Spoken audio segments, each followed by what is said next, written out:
In January 2013, Elisa Lamb, a 21-year-old student from Canada, went on a solo trip to Los Angeles. She checked into the Cecil Hotel, a historic but notorious hotel in downtown LA. Elisa was an avid traveler and often shared her adventures on social media. However, her trip took a dark turn when she suddenly disappeared.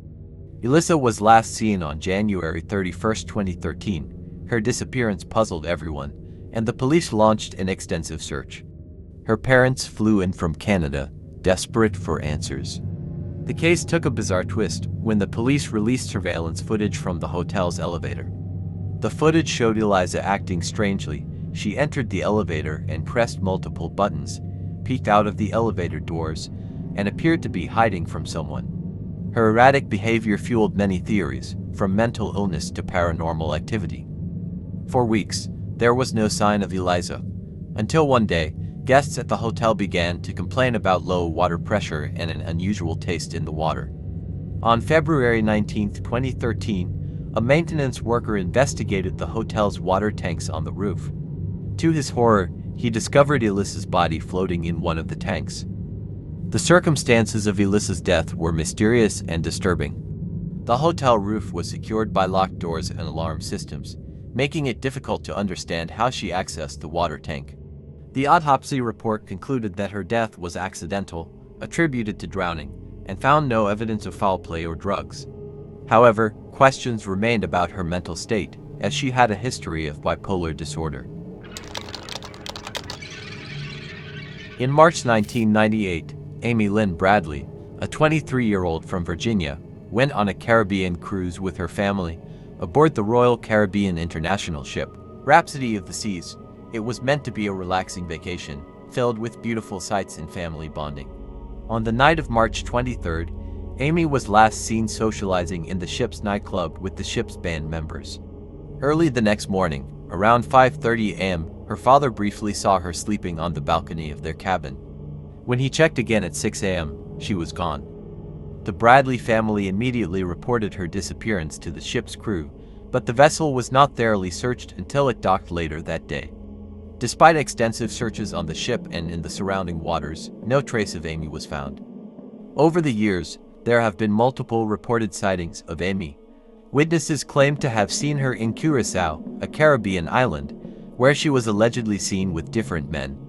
Some reports even suggested she might have been forced into human trafficking. In 1999, a Canadian tourist claimed to have seen a woman resembling Amy on a beach in Curacao, and in 2005, a U.S. Navy sailor reported seeing a woman who identified herself as Amy in a brothel begging for help. However, these sightings have never been confirmed. Despite numerous leads and extensive investigations, Amy Lynn Bradley remains missing. Her case is one of the most perplexing and haunting disappearances at sea, leaving her family and authorities searching for answers decades later.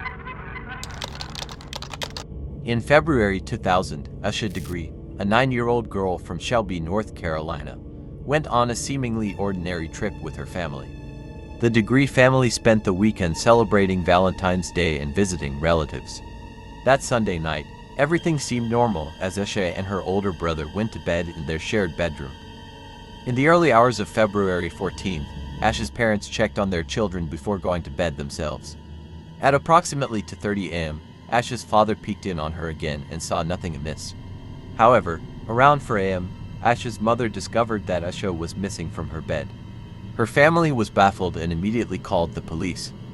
The community came together in a massive search effort, combing the surrounding areas for any signs of Asha.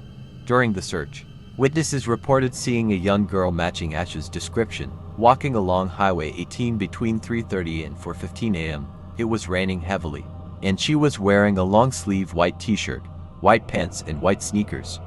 Despite these sightings, Asha seemed to vanish without a trace. The only significant clues found were Asha's backpack, which was discovered a year later buried in a construction site 26 miles away. The contents of the backpack were puzzling, as they included several personal items and a photograph of an unidentified boy. Despite extensive searches and numerous investigations, no further evidence has surfaced. Asha Degree's disappearance remains one of North Carolina's most haunting mysteries. Her family's pain and determination to find her are evident as they continue to hold out hope for answers. The FBI, along with local law enforcement, still considers her case active and urges anyone with information to come forward. In February 1978, 5 young men from Yuba City, California, set out on a road trip to watch a college basketball game at California State University. They were all close friends who shared a love for sports. They planned to return home immediately after the game to prepare for their own basketball tournament the next day. However, the men never returned home. The next day, their families reported them missing. A few days later, their car was found abandoned on a remote mountain road in the Plumas National Forest, miles away from their intended route. The car was in good working order, with fuel in the tank, yet it had been inexplicably left behind.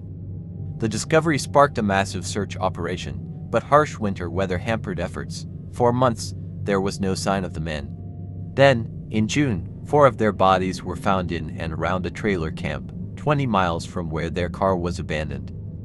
Ted Weiher's body was discovered inside the trailer, where he had succumbed to starvation despite ample food supplies available.